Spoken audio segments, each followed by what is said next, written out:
సమస్తమును సాధ్యమే. మార్కు సువార్త 9వ అధ్యాయం 23వ వచనం. సమస్తమును అనేది ఊరికే లభించదు.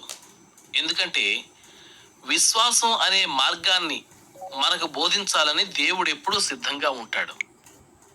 మనం ఇలా విశ్వాసం అనే బడిలో చదువుకునేటప్పుడు విశ్వాసానికి పరీక్షలు కూడా ఉంటాయి.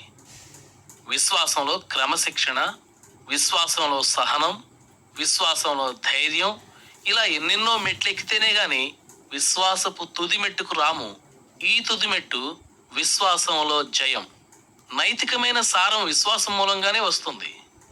దేవుణ్ణి నువ్వు అర్థించావు, కానీ జవాబు రాలేదు. ఏం చేయాలి? దేవుని మాటల్ని నమ్మడం మానుకోకూడదు. నీకు కనిపించే వాటిని, అనిపించే వాటిని ఆధారంగా చేసుకుని దైవ వాగ్దానాల నుండి తొలగిపోకూడదు. ఇలా స్థిరంగా నిలిచి ఉంటే విస్తారమైన శక్తి అనుభవాలు నీలో పోగవుతాయి.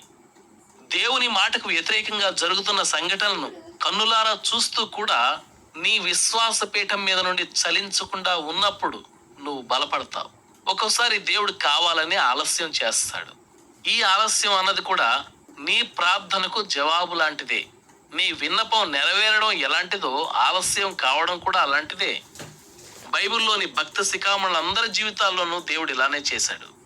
అబ్రహాము, మోషే, ఏలియా మొదలైన వాళ్ళు ప్రారంభంలో గొప్పవారేమీ కాదు, కానీ విశ్వాస శౌర్యాల వల్ల గొప్పవాళ్ళయ్యారు.